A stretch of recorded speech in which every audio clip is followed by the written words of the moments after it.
Sithanda ukwamukelana njalo sibingelelana kusifundo sethu setshumi lanye. Sibonga uNkulunkulu osigcinileyo kwaze kwafika sona lesi isikhathi sitatitsha sisizwa ngempikiswano enkulu. Mina engikhulumayo nguElder Amos Maforo, ngizanxusa ke engilabo lapha esincedisanayo ukuchasisa sona lesi sifundo ukubana baziveze. Siyabonga. Siyajabula bathandekayo ukubana sithole lithuba ukubana sihlangane njalo kulesi sifundo saleli viki, isifundo setshumi lanye okumalani umfundisi uJimlilo. Salibonani babukeli labalaleli. Sithanda ukubonga inkosi esihlanganisayo emathubeni lapho sifunda ngayo. Hlanganani lo KVM Dube. Salibonani bathandekayo ngegama lenkosi yethu Jesu. Siyabonga kuNkulunkulu kuzuzela ithuba lokufunda ilizwi lakhe. Mina ngikhulumayo ngoMsisi esimhlanga. Kasingeneni ethubeni lokuthandaza singakangeni esifundweni sethu, asicimezeni sikhulekeni. Baba wethu othandekayo okhona ekhaya ezulwini, siyazinikela esandleni sakho ngalona leli thuba lokufunda ilizwi. Sicela ubukhona bakho moyo oyingcwele, sicela usichasisele imfihlakalo okufanele ukuthi sizwisise ensukwini zokucina bese siphila ngayo. Siyabonga, sicela uthungamele wonke umsebenzi ngoJesu inkosi, siyabonga. Amen. Amen. Siyabonga zihlobo ezithandekayo. Ngoba sengishilo sikuyi-lesson 11 siqhubeka ngezifundo zethu. Isihloko sethu sanamhlanje sithi sona uphawu LukaNkulunkulu, Lophawu, Lwesilo.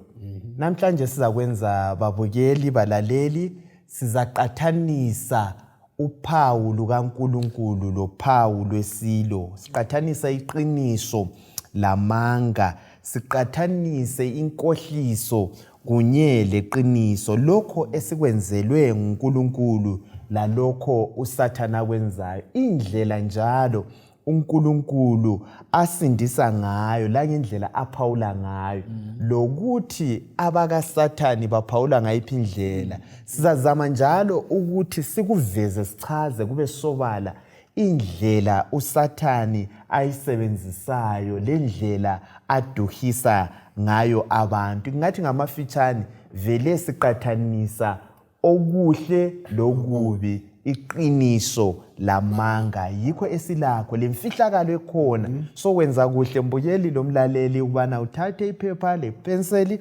ubhale ubususiyadaditsha lawe uzwisise lamavesi esiyabe siyakhuluma ngawo. Sisungula ngizacela lapha Mrs. Mhlanga usibalele indinyana yethu yokwaziwa ngekhanda, usambulo ngo7 ivesi ngo2 lo3.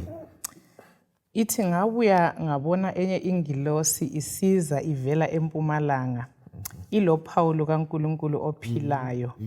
Yamemeza ngelizwi elikhulu ezingilosini ezine ezaziphiwe amandla okulimaza umhlaba lolwandle.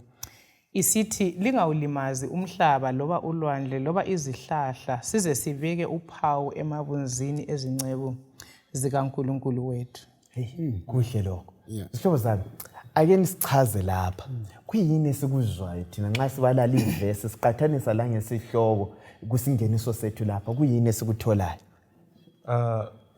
Okunye singakufumana lapha ukuthi isihloko sona sithinta ukuthi uphawu lukaNkulunkulu, uphawu lukaSathane.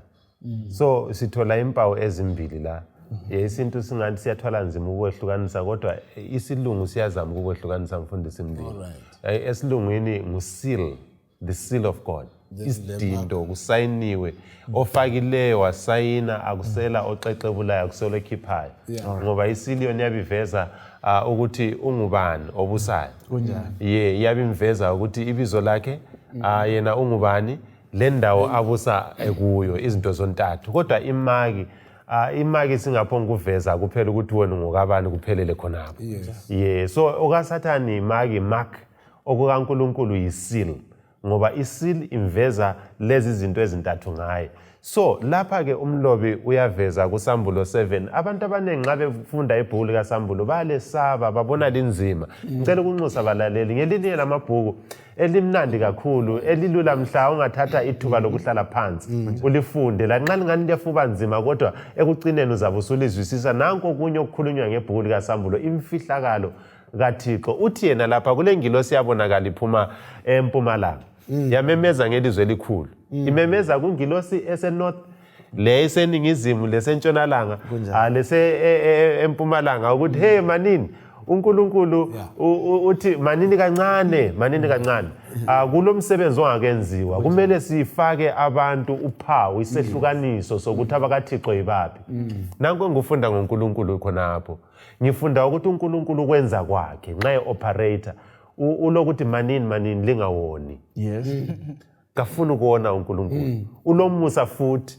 uthi khona size sibeke abantu uphawu lwakhe ngamanye amazwi ulomusa unothando uyabekezelela abantu uyasinikeza lamathuba yiyo indlela uNkulunkulu ajwayele ukusebenza ngayo kodwa kaSathane yile ngani lodlame xa ungafuni siyakubulala yes siyabonga ukubeka kucaca uNkulunkulu okwakhe kuyancengwa luthando okukaSathane ngokodlame kuyafoshwa abantu yes sitholeni abanye lapha yes usuhle wakutsho lapha ukuthi ngisho nasekusebenzeni kwakhe ngikholiswa indaba yokuthi akubanjwe imimoya emini okhulunywa ngoDube kuze kufakwe abantu uphawu lukaJehova emabunzini abo kunjalo as long as usulophawu sosazakala ukuthi ngokabani yona uDube watsho isi sosazakala ukuthi ngokabani imota yakoToyota umuntu angayiqeda ukuthi ayenze la uyafaka lwakhe uphawu kunjalo nxa uyibona isifake uphawu lokho ayisuzu kungabotshiswana ukungeniswana emakhotho okuserious lapha uNkulunkulu uyaveza ukuthi umhlaba lo ongakachithwa kungabonakali kalutho kume ukuthi abangabakhe baphawule ukuthi laba ngabami okumthandazo wami umthandazo wethu sonke ubana sonke ngasifunyane silophawu lukaJehova ezathi sixoxe ngalo kabanzi ukuthi kanti vele lona luyini yes okay siyabonga mfundisi ungani ukufunda ingqondo yami ngifuna ukuthathela kulokho umfundisi akulethile ukuthi uphawu luba lempawu ezintathu so bemfisa ukuthi ngihle ngipreempt ukuthi singahle singamafitshane siluveze ukuthi ungafunda uExodus ngo20 ivesi yethu laphana u8 isiya ku11 ihliveze kuhle uphawu lukaNkulunkulu ukuthi luyini ngoba ihliveze ukuthi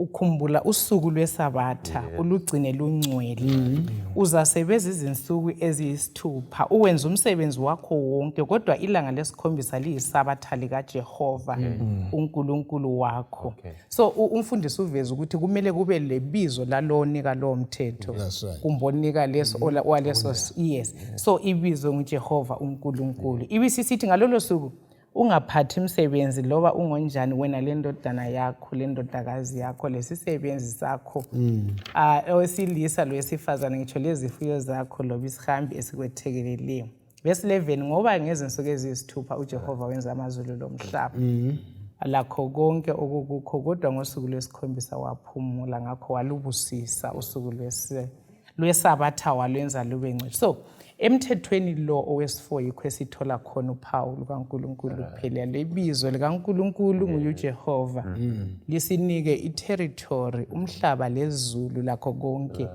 then ibisisinika ke ititle yakhe as the creator njengomdali wezinto zonke siyabonga kakhulu ngiyazi bona busiya kulo mbuzo osuphawula ukuthi kanti phela vele yiziphi indlela lapho esilandela ngayo uNkulunkulu lalo ophawu Lwesilo yes uchilo ngamafitshane ukuthi okaSathane ubanjwa ngamandla kodwa kaJehova uhamba kanjani ngothando okuyikho sibili okuyinkinga enkulu esikubaliswa okwenza kube lalokhu kwahluka lemsindo yonkelenge kulezinto ezintathu ezibaliswayo all right ezingumbango omkhulu ukuthi ngubani esimlalelayo ngubani esimpha amandla phezu kwempilo zethu, Alright. ngubani okumele akhonzwe. Kuyo yonke indawo le uphawu lwesilo uphawu kabani lukaSathane, kodwa indaba nkulu ngubani omele njani akhonzwe. Sizangena kukho sisiya phambili sesibona ukuthi kukho khonokho omele akhonzwe. uSathane nxa esesiza ke uthi mina ngikhonzeni ngamandla la ngama-bribe leso esizwa ngawo. Indlela zonke uyazisebenzisa ubana abambe ngamandla la ngokubulala nxa lingangikhonzi liyafa. Kodwa indlela kaNkulunkulu ngiyothando olumangalisayo, asiqumbaqumbe ukubana silandele umbuso kabani kaNkulunkulu. Yes. Siyabonga umfundisi Mlilo ngendlela sokuchaze ngayo. Akutshoyo umfundisi Mlilo yikho esiza kukhangela kulona leli viki. Siza kuthinta izigaba zonke zona lezi. Sibeke ucace lakho lophawu lolu makile yesilo ukuze icace layo sibone ukuthi thina sivikeleke ngayiphi indlela. Singakhangela lapha uSambulo 14. Singaya kuSambulo 14 ivesi 7. Sifumana lapha uJehova ubiza abantu ukuthi benze njani bakithi bazokhonza indaba isekukhonzeni. Bazokhonza uNkulunkulu weqiniso. Abeselaya kuvesi 8 ukubana labo axwayisa abantu ukuthi bangakhonzi inkolo leyi yamanga, abantu kabavikeleke. Ake usibalele lapha emhlobo uSambulo 14 ivesi 12 ngoba ungakhangela u9 lo10 yizixwayiso lezi uyaxwayisa ukubana lo oza kukhonza isilo lesi, oza kukhonza isilo lomfanekiso waso kumba amukele uphawu lwaso ebunzini, anathe uza kunatha ulaka lukaNkulunkulu olungaxotshaniswanga. So zihlobo ezithandekayo indaba eserious le esimele siqaphele ukuze singayi kunatha iwine lolaka lukaNkulunkulu. Ake sikhangele lapha uSambulo 14 verse 12 lapha. Lokho kufuna ukuqinisela lokubekezela kwabangcwele abagcina imilayo kaNkulunkulu baqhubeke bethembekile kuJesu. Ngasichazela lapha ukuthi zimpawu ziphi esizilethelwayo ngabantu bokugcina abakaNkulunkulu. Njalo kuyini esingakufunda ikakhulu ngebala leli lokubekezela. Yes. Uma ukhangela yekela ngithi mina indaba kaSambulo 14 ilokhu isisusela kuSambulo 13. Kunjani? Lapho beka khona imithetho ebanzima yokulandela isilo ezaxoxa ngakho kusigaba esilandelayo. Okudinga ukuthi umuntu angathengi kumbe athengise, okuveza esithi nama economical crisis akho konke konengi ongasoza agobele isilo abesebulawa. Bona labo ke abathenjiswa lo mumo onjalo obuhlungu babonakala ngokuqinisela, babonakala ngokubekezela. Lapho kuthutsha khona ukuthi nanti ithuba lokubekezela kwabanjani kwabangcwele. Ukungcwele ukubekezela lokho okhulunywa ngakho bathandekayo yikuqinisela kokubi. Qinisela kokubi. Ngikhumbula omunye umfana sisakhula kudala. Abafana babethanda ukuganga kakhulu. Amsunduzele egodini elichonayo. Wathi sesiyawela phansi wasesiyabamba impande yayiqinile. Wamnyathela ngezinyawo, wamenza njani kwavuza igazi. Kodwa esazi ukuthi kungcono igazi livuze kulokuthi nginjani ngiye phansi kalenzalimala. Waqinisela wazwadina lwana wasephuma yedwa. Ngizamuletha umfanekiso oqinisela okutshiwo ligama leli. Uqinisela ukutshiwo lapha yilokho ukuzimisela izinto zingasavumi empilweni, indlala lokufa lakho konke, kodwa ubekeze ukuthi hayi mina engikwazi ukuqotho yilokho uduwe ngaye ngaphambili ngale ndaba. NgesiGreek bayasebenzisa ibala elizama ukufithizela liyaphuma kuhle leliyani ibala lithi hupomone. Uhupomone ungamlandelela kuhle uzathola ukuthi njoba usitsho babumlilo namuhla uyale unjalo, kusasa uyale unjalo, umile entweni yakho. Kungaze kube kule kuthokoza phakathi kumbe kuyalinyanwa phakathi, wena uyala unjalo awuntshintshi, hupho mone uqhubeka unjalo kusukisela uqalisa uziyefika ekucineni iziphela indaba yakho. So khonokho ukuqinisela esibizelwa kukho usitsho sivezelwe lapha ukuthi silethelwa isigaba okuza kuba lokuhlukumezeka. Ekuphileni ngitsho ngiveze lokhu njengabalaleli. Ukuze sibe ngabathembakeleyo phambi kaNkulunkulu, siphila emhlabeni olendlela yawo yokusihlukumeza, kumbe isitha lapho esiletha khona ukuthi sithwale nzima. uThixo uyasinxusa ukuthi sibe ngabaqiniselayo. Okunye kuza ngenxa yezenzo zethu, okunye kuza ngenxa yezombusazwe, okunye kuza ngenxa yezomnotho, okunye kuza ngenxa yemvelo ethu. Konke lokhu kuyabe kudinga ukusinyikinya, kodwa qiniselayo uzabusiseka. Kwesinye isikhathi lintombazana ulijaha, linda imizwa yakho uqinisele loba isikuhluphe njani. Siyafika isikhathi lapho inkosi ezakutsho khona ukuthi mntanami lokhu sokuright. Kwesinye isikhathi kusemendweni, kusemtshadweni, kwesinye isikhathi kusenkonzweni, abantu ngokuhlukumezana ngendlela ezitshiyeneyo. Kwesinye isikhathi kusekuguleni, uyathola umuntu segulile just one day, kube lula ukuthi ahambe enyangeni alahlekelwe nguNkulunkulu. uNkulunkulu sibizela ekutheni izimo zonke ngokwehlukana kwazo siqinisele, ngoba yena umele sifuze yena. Wadlula kukho lathi uyafisa ukuthi abantu bakhe sifuze yena. Alright. So okutshiwo nguDube lapha, sorry senza lokho, yokuphila impilo eyame kuNkulunkulu, God centered life. Okutshiwo nguDube lapha, impilo futhi eyame emseni kaNkulunkulu, ebuhleni lasebubeni ebunandini langaphi ngaphi. I think uNkulunkulu akasiphathise siyiphila leyo mpilo. Angithi bekezele ebunzimeni. Ikakhulu esikhathini esiphila kiso mhlobo lapha kungasela kubekezela. Uthintile emtshadweni, abantu kudala kwakungcono, kwakubekezela, omama bebekezela emendweni la. Khathesi uyapakitha kuvele kuxotshwa wena. Kulobunzima khathesi okungabekezeli. Kodwa i-attribute enye sithola uphawu lwalaba bantu kwensuku zokugcina. Kuthiwa ngabantu abanjani? Ababekezelayo. Ngifuna sithi into okwesibili okunye esikutholayo. Kuyini okunye ababelakho? Yebo. Okunye enye characteristic ukuthi balokukholwa kukaJesu. Yes. So umbuzo obuyayo ukuthi ukukholwa kukaJesu bekuyikukholwa kunjani? Yes.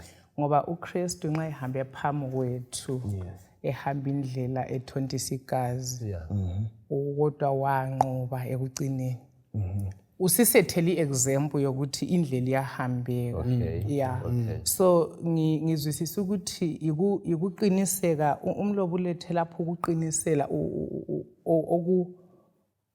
okwezwe uJesu waqinisela maforo ukuthi ungayifunda kuhle kuHebrews ithi for the joy that was set before him.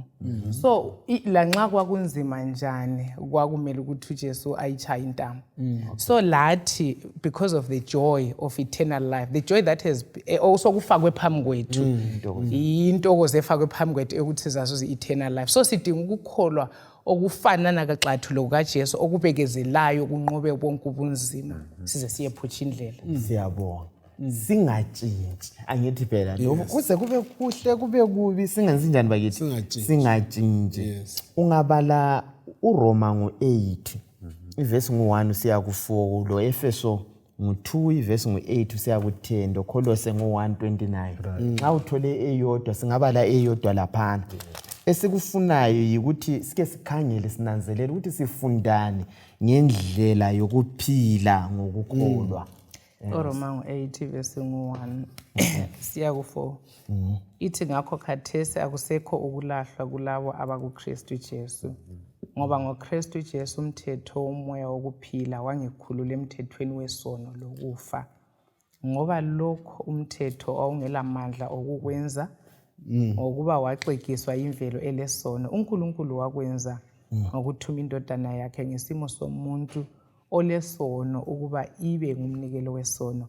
Ngakho isono yasilahla ebuntwini olesono ukuze izimiso ezilungileyo zomthetho zipheleliswe kithi thina esingaphili ngokwemvelo yesono kodwa ngokomoya. Okay. Ngifuna siqathanise siphendula la. Ngihle ngihlanganise le verse le. Uhlanganisa amavesi wonke lawana ngithi phela. Lo Luka ngo-16 verse ngo-10. Lapho uJesu akhuthaza khona ubana sithembakala entweni ezinjani ezincane anti sigamba sonke entweni ezincane sichasise lapha lezi zinto ezincane ezingani ziyazigwenxa zingani ziyazi ezisenza sicine sesingasabanga abantu abathembakeleyo. Sifuna ukukhuluma ngendaba yokukholwa kuyini esikuzwisisayo kuona la mavesi esikudobhayo yebo esikutholayo yokukholwa okuphilayo nxa ulokukholwa okuphilayo uthi ukukholwa kunjani futhi okufileyo akithi yes kunjani yes so ukukholwa okuphilayo umvuzo esiwuthola lapha yokwamukela umusa kaNkulunkulu njengoba Ephesians 2 verse ika8 kuya ku10 ulokho kwento akuzi ngamandla ami ngokwenza kwami konke kodwa kungumusa ovela kubani uNkulunkulu khonokho ukukholwa okuphilayo kuletha inguquko empilweni yami into engiyithanda naleyo kuyaletha ngaphi awusalufana kanisali mfana yes ukholo lulotshintsho ungabona kungaguquki hayi alukho ukholo kuyangenza bathandekayo I think ingxenye le wathi ngiyekelele udube ikakhulu malukwana lokukholwa kukaJesu lokukholwa kuJesu Kristu ngitshe lapho ukuthi kuyangenza ngiguquke ngitshintshe wathi ngitshele udube akayichasisele sike sathi sixoxa kwenye indawo wayibeka kamnandi alright yes yeah sikhuluma ngokuguquka ungafunda khona phana baseKolose 1 ivesi ngo29 iyaveza futhi ukuthi kumele sichika-chike oh yes that yeah so isikhuluma ukuqinisela lapha so ekuqiniseleni kwethu izinto esiphila phakathi kwazo ezimvelo yethu kumele sichika-chike siqinisele ngoba uNkulunkulu uphakathi kokwenza umsebenzi wakhe kithi ngesikhathi esifanele ukuchika-chikeni sizayenelisa xa sichika-chika sikhumbule kuthiwa khona laba bantu balokukholwa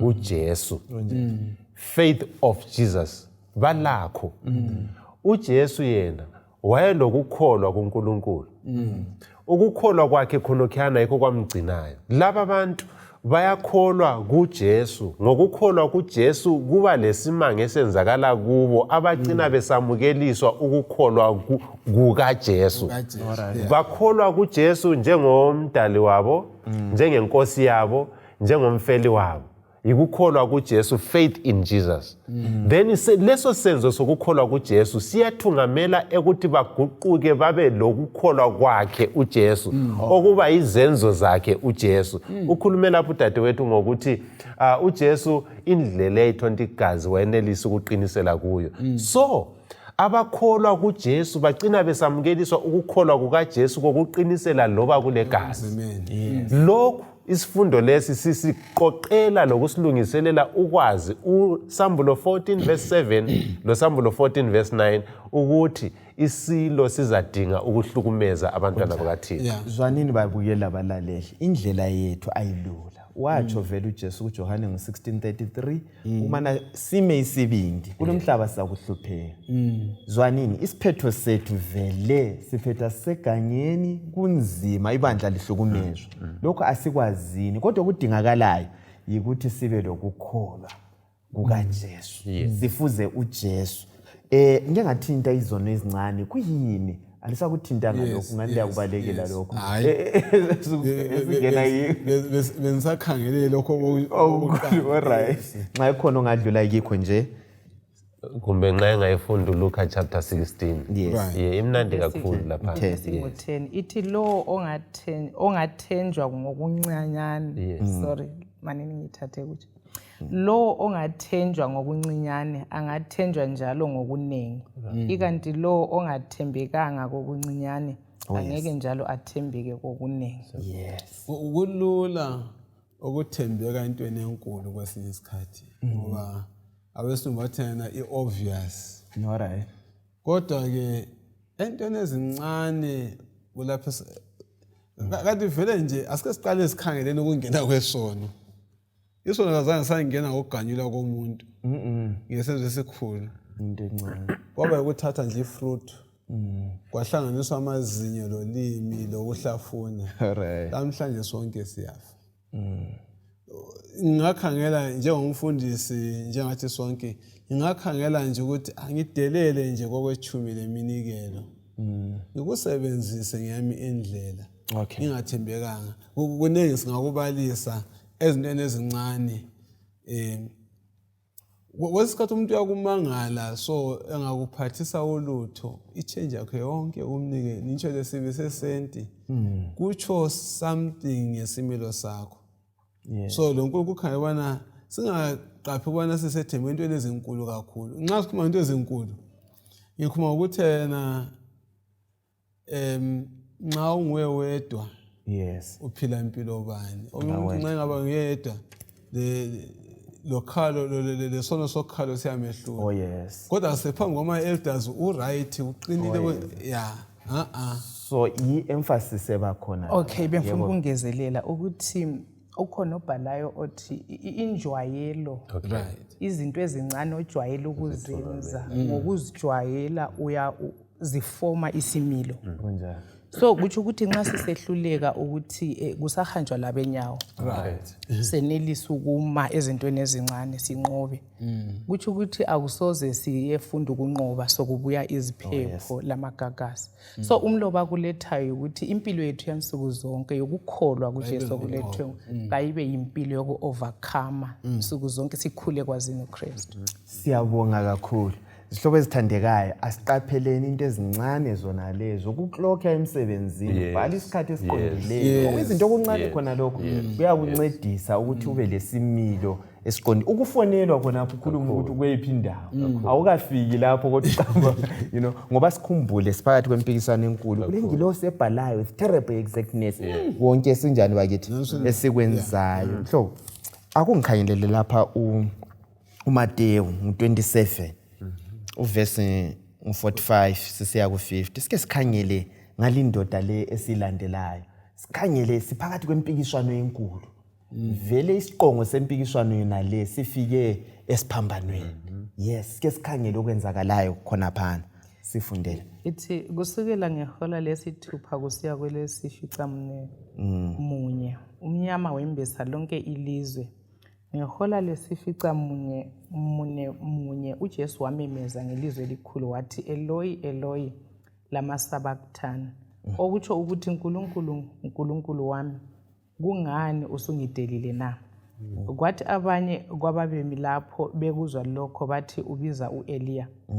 Masinyane omunye wabo wagijima wathatha isponji wasicwilisa phakathi kweviniga lewayini wasixhuma oluthini wasidlulisela uJesu ukuthi anathe. Abaningi bathi miyekele ake sibone ingabe uEliya uzakuza azomsindisa. uJesu esephindile kumemeza ngelizwi elikhulu umoya wakhe waphuma. Right. Ngengicombe umpikitsha lo. Nangu umdali wethu. Inkosi yamakhosi ize ilengile phakathi komhlaba lezulu. Ulenga ufela izono zakho ufela izono zami. Sokumnyama kuba lokuzamazama komhlaba ulenge khona laphana ukuze kusindiswe wena lami. Atsho yena khala ethelwe lamasabakathani. Nkosi yami ungishiyela na. Sifuna ukuthi siphume uyake ufike yini esigabeni esinje yini. Likhumbule sifuna ukuphuma lokukholo lukaJesu. Uyakholwa ekhona la. Kulobunzima kwangani vele phambili akusakhaya. Umpikitshe esilethayo phela uJesu izono zethu zonke zazi kubani bakithi.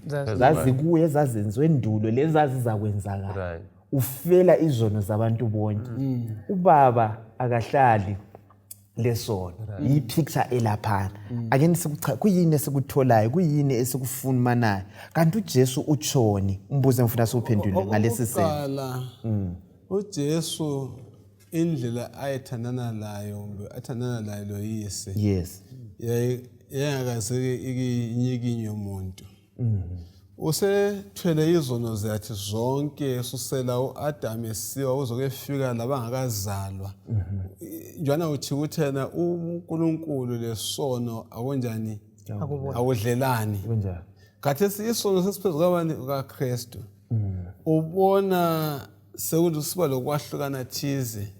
Kakaza ihlukane lothando kayise kodwa ngenxa yezono zasezigubuzele ezethu zomhlaba wonke wezwa sokuba usiba buhlungu umbuzo uthi wena sokafika usigaba esenjalo yini ya ulomkakho uthembele ukuthi uzawuqinisa usiphathe kobunzima usumbona esechibilika ngemathu kwesisikhathi ubuhlungu balokho okukho awusabuza usizwa ubuhlungu ukuthi kambe sho angangishiya esigabeni esinje yikho la nxa ubona umuntu nxa esefelwe efelwe umkakhe kade ethembele kuye anti kukhulu engafanga lapha kambe mngamutshiyelani na ya ngilanda lokhu bathandikayo uJesu kokuqala luthando loyise olalumenza abe njalo okwesibili uJesu wayeyame kuyise in terms of ubudlelwano kulesi sigaba ubona ubudlelwano bunjani ungani buyehlukana kancane kwamenza wawomela kangaka kusondela kubani kuyise ethwele izona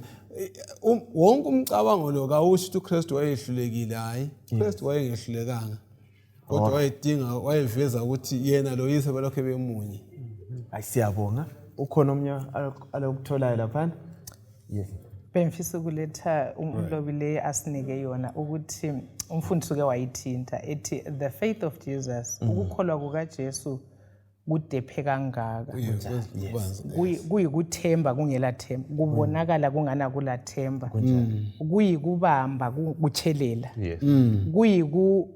kungela lutho ongayama kulo weyame kuphela uthembe ungafuna maHebheru 11 verse 1 uthi ukukholwa kuye kuqiniseka ngezinto ezingabonwanga uyakwazi ukuthi uJobe ulutho lonke lungasekho uthe ngisala ngikwazi ukuthi umhlengi wami uyaphila yikho ukukholwa okupenetrate through inhlupho kuyebona izinto ezingangali yikho ukukholwa okufanele sikudinge ensukwini zokucina ukukholwa kukaJesu yes khona okunye lapho umfundisi siyabonga uGalatia chapter 3 verse 11 la iyagcizelela ukuthi okuzasigcina singabalungileyo okuzagcina sisenza kuhle yikukholwa the just shall live by faith impilo yomuntu ozayenelisa ukuyezulwini impilo yomuntu oyenelisa ukwamukela izenzo zikaJesu ukukholwa kuJesu yes kuvike edluleyo sike sakhuluma ngakho ukuthi izihlobo ezithandekayo asigxileni ezwini likaNkulunkulu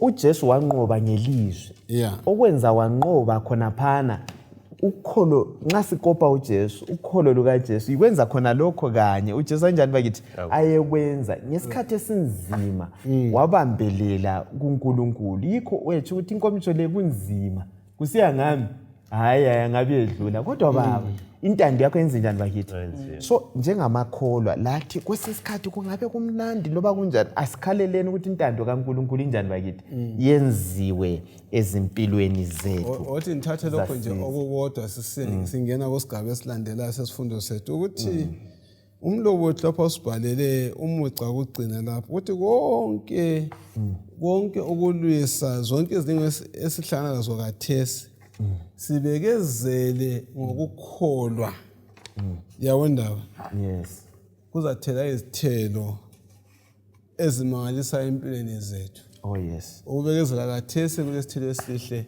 phambili ngenye indlela abathandekayo ufelwe abantwana bakuhlamukile kulobunzima thize empilweni yakho uselomendo mntakaNkulunkulu kukuningi okunzima okwenza lokukholwa kwakho ubonane akanisakholwa okuqondileyo bekezela izithelo zakhona zizakuphuma masinyane nje ezinhle futhi ezilomvuzo omuhle siyabona asiqhubekeni lapha siye kusambulo ngo13 sifuna ukuthi sike sikhangele okunye okuthile lapha ungakhangela indaba esingayo kusambulo ngo13 kulesilo lapha esikhulunywa ngaso sizafuna ke sike sisichaze sikhulume ngalokho okulapha ukuthi kanti vele kukhulunywa ngani indaba yezilo okwathinta mfundisi Dube yikho kwenza abantu besabe lebhuku lona leli kanti vele isilo siyabe sikhuluma ngani kuyini isilo kumbe sikuchasise wonke umuntu akuzwe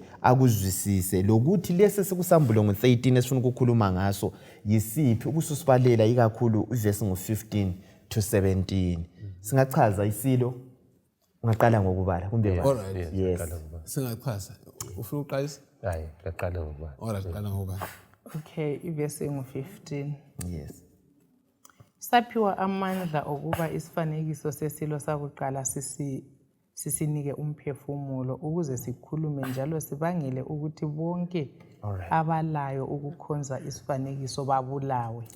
Njalo sabamba abantu bonke ngamandla, abancane labakhulu, abanothileyo labayanga, abakhululekileyo kanye lezigqili, ukuba babekwe uphawu ezandleni zabo zokudla loba emabunzini abo, ukuze angabi khona ozathenga kumbe athengise ngaphandle kokuba elophawu lolo olulubizo lesilo leso loba inombolo yebizo laso. Nantu Paulo lwami ebesikhuluma la lesi silebizwa ngithi phela ake nisichasise umbuzo wakuqala kanti isilo ngathi kanti vele isilo siyini. Isilo ngamagama alula yokuhlanganela kokukholwa sokuhlangene lokubusa kwezombusazwe. Yes. Okay. Nxa sekuguqukile umbusazwe usubuswa ngendlela zokukholwa. Angisho ukuthi kurong ukuthi umuntu okholwayo abuse emhlabeni. Kodwa sikhangela ngale indlela esingabuyela esikhathini sayizolo ekungeni kaConstantine. Lapho wonke umuntu ozamele azuze ilungelo lokuthi abe uyathatha uyasebenza njalo njani abuswe kuqala ngezokholo kufaka umthetho ezokholo ohlangenele ngamafitshane nje yokuhlangana ezombusazwe nenjani lezokholo kuba yisilo khonokho osokubamba abantu ngamandla. Lesi sichasise leso isilo esilaso lesi kuthiwa esikwenzayo kuphi lapha. Number 1 uyamisa ezani ezenkolo akamukele ezinye inkolo zabanye anti kunjani. Kumiswe abantu ukuthi benze njani bangathengi bethengisa anti siyakuzwa lapha bese kuzingelwa abantu babulawe abantu angithi kunjani. Kumavesi esiwabalileyo lapha abantu bakaNkulunkulu bazabe benjani kuyini okuzabe kusenzakala ngesigaba sona leso ongasichazela i-atmosphere yakhona isimo sakhona kuya kumi kanjani. Ngamafitshane isilo siyasibona lapha vele sona esikulandayo ukuthi kube lokuhlukumezeka kwabantu abangalandeli lokho sona esikumisileyo. So indaba laphana ikukhonza. So kukhonzwa abantu isilo sona kasifuni kukhonzwe enye into yona engasibekanga. So njengabantu kumele sikuqaphele khonokho ukuthi isilo sikhumbule ngumfanekiso wakho konke okumelana loNkulunkulu kodwa wona engamandla.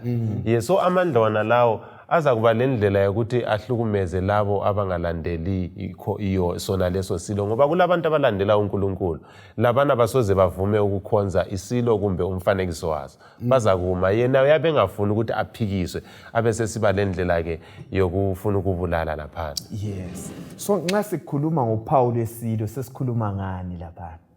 Yes. So kuthiwa sabamba abantu ngamandla abangamukela ngani uphawu lwaso angithi phela futhi sikwenze kucace kubabukeli labalaleli lapha ukuthi siqaphele lokho kuzakwenzakala.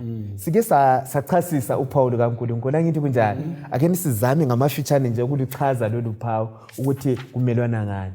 Yebo. Okay. Sithe siqalisa sachaza ukuthi uphawu lukaNkulunkulu luyini njalo lubonakala ngaphi. Saluthola even ku-Exodus 20 laphana. Uphawu lwesilo ke ngamafitshane luyikukhonzwa kukaNkulunkulu okuphikisana lendlela uNkulunkulu ayibekileyo. Angithi uNkulunkulu ingilosi yokuqala ekusambulo 14 ithi abantu ababuyele bayekhonza uNkulunkulu weqiniso onguye wadala izulu lomhlaba. Singabuyele ekudaleni kuGenesis 2 laphana uNkulunkulu wahle wasekela usuku lwesikhombisa lwesabatha ukuthi yilo uphawu lwakhe yilo usuku azakhonzwa ngalo ngoba isabatha liyamchaza uNkulunkulu ukuthi ungubani ende liyamehlukanisa labo bonke uThixo abamanga. Kukanti ke uphawu ke losilo njoba sithelo kungumbuso omelana lakho konke kukaNkulunkulu laso lesisilo silosuku lwalo silendlela yalo okufuna ukuthi kunjani kukhonzwe ngayo. Ngeke ngezwe ukuthintwa ngendaba kaConstantine ukuthi uConstantine ngo321 AD uJesu ehambileyo wahle wenza ideclaration eqeda ukwamukela isiKristu kazange alahle ukukhonzwa kwezithombe. So konke kwangena kwahamba ndawonye icompromise ye-truth le-error. So wahle wayenza ideclaration yokuthi akuphunyulwe ngesande abantu bonke banjani bazuza ithuba lokuphumula bavale emsebenzini. So kancane kancane ku-controversy esikiyo sibona umkenke usathana ulethile okungenisa uphawu kumbe olwakhe uphawu kumbe uNkulunkulu nxa ebeka okwakhe lo sathane ulolwa kakho kube. So konke ukukhonza okumelana lo Nkulunkulu kuyilo uphawu Lwesilo ke luba lusuku lokukhonza olumelana losuku lwesikhombisa lukaNkulunkulu. Alright, uzakhumbula Dube kuvike ephelileyo sike sakuthinta sikhuluma ngokukhonzwa kwelanga. Echasisa imbali yonke nale. So singabuyela la kwisifundo lesana balalele savike lidlulile kuzasenza kucace. Siyabonga mhlobo usichazela lapha ukuthi konke okumelana lokukhonzwa kwaNkulunkulu kuba luphawu luka Satan. So asikuqaphele Lwesilo to be precise. Asikuqapheleni izihlobo ezithandele. Lesikhathi siyayiso siza kubanjwa ngamandla. So indaba ayikho ekudleni lokuthengeni lokuthengiseni. Isekulaleleni uJehova sihambe ngokweqiniso. Angithi phela kuzasilamulela. Akuchiphanga kodwa siyakunqoba ngamandla kubani bakithi akuNkulunkulu. Asikhangele uGalatia ngo6 ivesi ngo7 lo9 nxa singafika khona phana kuGalatia ngo6 ivesi ngo7 lo9 sikhangela insuku zethu zokucina ukuthi kuyaphetha ngayiphi indlela ngasibalela. Galatia 6 ivesi ngo7 kusiya ku9 ithi lingakhohliswa uNkulunkulu angeke ahlekwa umuntu uvuna lokho akuhlanyelayo. Lo ohlanyela ukuthokozisa imvelo yakhe yesono kuleyo velo uza kuvuna ukuchitheka. Lo ohlanyela ukuthokozisa umoya ukumoya uzavuna ukuphila okunaphakade. Uvesi 9 abesesithi kasingadinwa yikwenza okuhle ngoba ngesikhathi esifaneleyo sizavuna isivuno uma singadeli. Sigqiba lapha ngiyacaca livesi iyafuna ukuchazwa leyana. Mfundisi Dube sisiya kuSambulo ngo18 uvesi ngo1 lo2. Silokho swaphinda lama verse ungasibalela leyo mhlobo leyo imnandi sike sinanzelele lapha ukulandela iwundlu. Usichazele ngifuna ukwenza qeda ukubala la. Ngifuna uchaze lapha mfundisi Dube ukubana isilo lesi sisuka ngapi ngubani osinikezayo amandla. Ngisichazile indaba yesilo. Sambulo ngo18 verse 1 to 2. Ngabuya ngabona isilo siphuma elwandle. Sasilezimpondo ezili10 lamakhanda ayisikhombisa. Silemqhele eli10 phezulu kwezimpondo zaso njalo ekhanda ngalinye kulebizo elihlambazayo. Verse 2. Isilo engasibonayo sasinjengengwe kodwa silenyawo ezifana lezebhere lomlomo onjengowesilwane. Umgobho wanika isilo leso amandla awo lesihlalo sawo sobukhosi kanye lelungelo elikhulu. Siyabonga. Ngithemba ukuthi iBhayibheli likucacisile laphana. Umbuzo uthe khona isilo siphuma ngapi? Izwi lenkosi livezile ukuthi isilo siphuma olwandle. Sifundile ke amathuba adlulileyo kuSambulo 17 kubo verse 15 16 17. uJohn emangala ukuthi kathi kutshoni khonokho ukuthi isilo saphuma olwandle. Ingilosi yamchazela ukuthi nansi imfihlakalo lenhlakanipho kubambe lokhu ukuthi isilo siyilokhu kuyilokhu amanzi amanengi kwathwa ngabantu abanengi. Isilo laso kwathwa khona singumbuso. So ke lesi silo siphuma number 1 emanzini amanengi. Kusitsho ukuthi isilo esiphuma ebantwini abanengi ngoba amanzi amelele abantu. Umbuzo wesibili ubusithi lesi silo umbani osinikeza amandla. Isilo lesi amandla aso okuthungamela kumbe okubusa. iBhayibheli liyaveza ukuthi nguDrago. uDrago ngithemba sonke siyakuzwisisa kuSambulo chapter 12 uthi uDrago ngumgobho inyoka endala. uSathane ngokwakhe nguye uDragon. So yena lo uDrago engusathani nguye onikeza ukubusa lokho esikhuluma ngakho, amandla okuthi sibuse, ngoba sikhumbule endulo uthe engena emhlabeni ezowisa uAdam noEva wasebenzisa ayisingakuthi medium, wasebenzisa ichannel, wasebenzisa inyoka. So lakathesi wayekwazi ukuthi engavela yena kuAdam noEva azavitshe bembone ukuthi nangu lo oqotshwe ezulwini.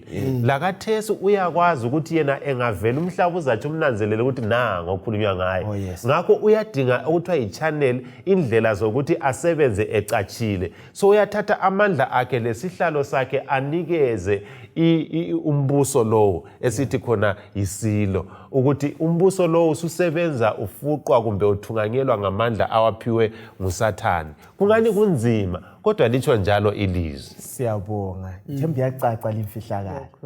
Ngicela usibalele uvesi ngo3. Uchapter 13 kaSambulo ivesi ngo3, ubanibelo chapter 14 uvesi ngo4. Engulo isayi ukuthi eqeda ukubala lapha sike sibone ukuthi mahluko bani esikutholayo lapha mfundisi Mlilo kulama verse kumaqula la amabili. Uthi elinye lamakhanda esilo leso lalingathi lalike laba lenxiba elibulalayo. Kodwa inxiba elibulalayo lelo laselipholile. Umhlaba wonke wamangala wasilandela isilo. Then chapter 14 verse 4. Ithi laba yilabo abangazingcolisanga ngesifazana ngoba bazigcina behlambulukile. Bayayilandela iwundlu lapho kungaphi lapho eliyakhona. Bathengwa phakathi kwabantu banikelwa njengezithelo zakuqala kuNkulunkulu lasewundlwini. Nanso mfundisi Mlilo mhlobo kuyini esikutholayo kumaqula wona la amabili. Yes. Ake ngiphindele uverse 4 uRevelation 14. Laba yilabo abangazingcolisanga ngesifazana ngoba bazigcina behlambulukile. Bayalilandela iwundlu loba kungaphi lapho eliyakhona. Bathengwa phakathi kwabantu banikelwa njengezithelo zakuqala kuNkulunkulu lasewundlwini. Lapha siqhathanisela inhlobo yabantu ababili. Okokuqala singathi isystem ngumuntu owaba lenxeba. Esiyazi imbali yangikhona yonke ubana ngesikhathi esithize lo muntu wabanjwa. Kodwa esikulanda kakhulu izenzo zakhe eziphambene lentando kabani kaNkulunkulu ezingalandeliyo zonke izifiso zikaNkulunkulu. Kanti labo esibafunda ngabo kuSambulo 14 verse 4 laba yilabo abalandela ini iwundlu noma lisiya ngaphi. Umahluko omkhulu kakhulu singazange sagxila kakhulu kuphopho. Umahluko omkhulu kakhulu yindlela ezimbili ezahlukileyo ezabalandela uNkulunkulu labesilo. Okay, ukungezelela kulokho mfundisi. So kusho ukuthi kakula middle ground. Kakula muntu ongumandawo kumbe ophakathi laphakathi. Kusilethela ukuthi uNkulunkulu elithi udaba lwengilosi ezintathu ngemva kokusilethela ulaka lwesilo lo. Ukuthi kuzafanele ukuthi abantu bakhethe ukuthi bama kuluphi uhlangothi. And uNkulunkulu ucacisile ukuthi yena nguye umdali kufanele ukuthi abantu babuyele kuye. So ngiyalapho ukuthi babukeli labalaleli sinikwe challenge ukuthi sikhethe lokungakhethi ukulandela iwundlu sikhethe ukuma lesilo. So kufanele ukuthi impilo yethu icace ukuthi ime ngaphi. Siyabonga babukeli abalali ngithemba kuyacaca. Simele sikuqaphele khona lokho ngenxa yempikiswano enkulu. Ungakhanyela uMateyu 10 verse 22 asayi kuyibala. Uthi liza kuzondwa ngabaningi ngenxa yegama lami ngithi phela kodwa obekezelayo kuze kube sekucineni uza kunqoba. Indawo basilokho sifithizele indaba yokubekezela kuze kube sekucineni. Sihloko esithandekayo masingethu yini asibekezeleni sibe mazi lo osibizileyo. Ngicela mhlobo wami usibalele uSambulo 13 ivesi ngo4 lo5 sithola mpawu ziphi lapha ezisikhombayo isilo lesi esizithola kuona lama verse 4 lo 5. Abantu bawukhonza umgobho ngoba wawunike isilo ilungelo. Lesilo basikhonza babuza bathi ngubani onjengesilo, ngubani ongalwa impi laso na. Isilo saphiwa umlomo ukuba sikhulume amazwi okuzigqaja lokuhlambaza kanye lokuthi sisebenzise amandla aso okwezinyanga ezingama-42. Intuzwakela umbuzo lwana. Yes, ngiyasincedisa kulo. Yeah, so siyananzelela lapha ukuthi isilo lese sikhulunywa lapha. Siyanxusa labalaleli ukuthi bazifunele ezwini lenkosi. Lesi silo esikhulunywa lapha isilo esikhona ekuphileni kwethu. Isilo senkolo esikhona. Ungafundisisa kuhle uzathola ukuthi ibandla loleli uPaul ayalilobela incwadi loleliyana elaseRoma. Loleliyana ibandla yilo elaba lamandla ekusukeni emuva ngale kukhonzeni. Ngokuya kwesikhathi ibandla loleliyana lalokho liguquka. Ngokukhula kwalo lagcina selilibala ukulandela uNkulunkulu ngokwethembeka. Lagcina selivumela ukuthi lona libeke indlela yokukhonza. Yiyo lena indlela ngemva kwe-250 years ngemva kokufa kaJesu. Indlela yena leyana ekhulunyiwe ukuthi uConstantine ngokuthunyelwa kwevangeli base besiza enkolweni. Ekukholweni ibandla lena laqhubeka futhi likubuthelele kuyimfundiso kholokhana kokukhonza kwelanga. Yilo ibandla elizafika ekucineni kwesikhathi lapha lisima ukuhlukumeza abangcwele. Yilo ibandla elithi lona lilommeli. All right. So esifuna ukuthi siye khona lapha mhlobo ukuthi libandla elithukayo. Angithi phela. Ibandla ungabala uvesi ngo5. Ibandla leli indlela eliziphatha ngayo usethintile umfundisi Dube lithi lilommeli. Yikuphi okunye esikutholayo indlela elenza ngayo eliziphatha ngayo ukuthuka uJehova. Ungakhanyela uLuka ngo5 verse ngo18 usiya ku26. Lo John ngo10 verse ngo33 asayikwabala lama verse kodwa singabelana ukuthi sitholani khona phana. Ibandla liziphatha ngayiphi indlela. Alright. uJesu wathi esithi kundodalwane wayegogekile izono zakhe zithethelelwe. Ukuthethelela izono. Yeah. Abafarisi bacabanga ukuthi uJesu uyahlambaza ngoba lokho kwenziwa nguNkulunkulu yedwa. Kunjalo. So babesala ukuthi uJesu unguNkulunkulu. So indaba umbusolo uyaclaim amandla okuthethelela izono. Number 2 singayifunda kuJohn chapter ngo10:33 lapha. uJesu eveza ukuthi yena lo baba banjani bamunye lakho bakubiza bathi ukuhlambaza. So kusitshoni kusitsho ukuthi i-equality ukulingana loNkulunkulu kumbe ukuba nguNkulunkulu nxa kulethwa ngumuntu kuba yinhlamba kuNkulunkulu khona lokho ukuthatha indawo kaNkulunkulu.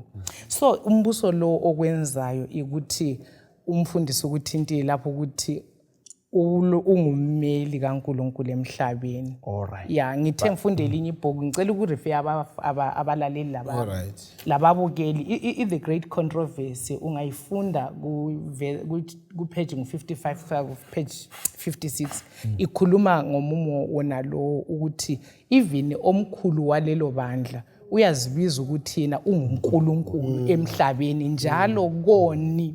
Kodwa sekwazi ukuthi uNkulunkulu nguye yedwa ongaphambanisiyo ngoba umuntu ya. Siyabonga.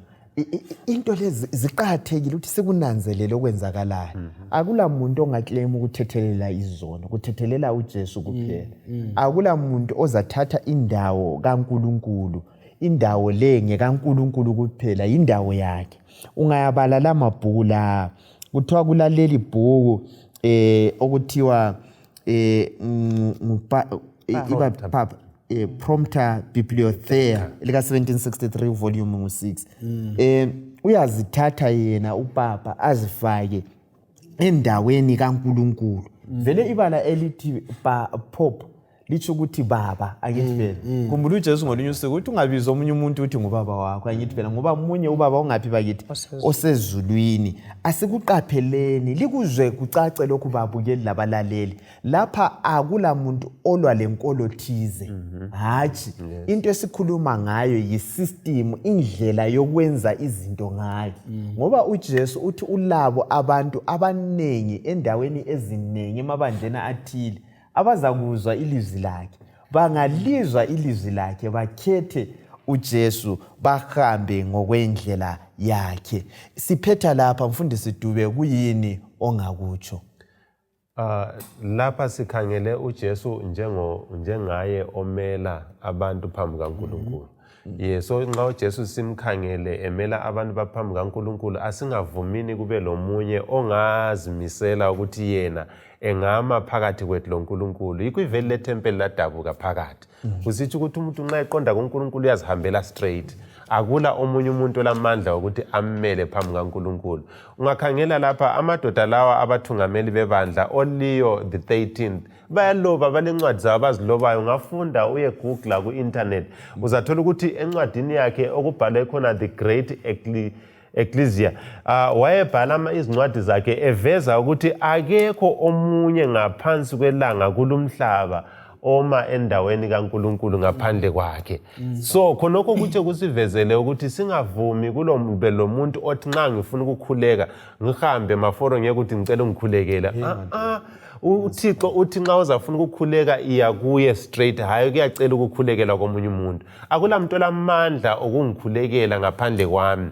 Umuntu ongcengelayo nguJesu, ngikhuleka kuye kuba banxa sokulomunye umuntu lapha sesilandela imfundiso engafunwa nguNkulunkulu. Siyabonga. Mhlobo, kuyini ongakutsho sigqiba lapha okuzwayo kakhulu nesifundo? Sigqiba balaleli lababukeli ukuthi siphakathi kwempikiswano enkulu emangalisayo phakathi kukaKristu loSathane. And lokho esingena kikho okuzamele sinqobe kikho ukuthi sima lentando kaNkulunkulu yini kumbe sizalandela imfundiso yabantu. uNkulunkulu sinike warning edabeni lengilosi ezintathu ukuthi kasimeni lo uNkulunkulu nguye yedwa ofanele ukukhonzwa, nguye yedwa olomthetho ongaguqukiyo ngoba nguye ongumdali wezulu lomhlaba. Kasenzeni ukukhetha okuhle, sihambe kuhle namuhla ukuze senelise ukuma kuChrist esiphambi kwayo. Mfundisi Mlilo, isifundo sethu bathandekayo esalamhlanje besikhangela uphawu Lwesilo lophawu lukaNkulunkulu. Sesifundile bana uphawu lukaJehova njengokutsho kwesifundo sethu leSabbath likaNkulunkulu.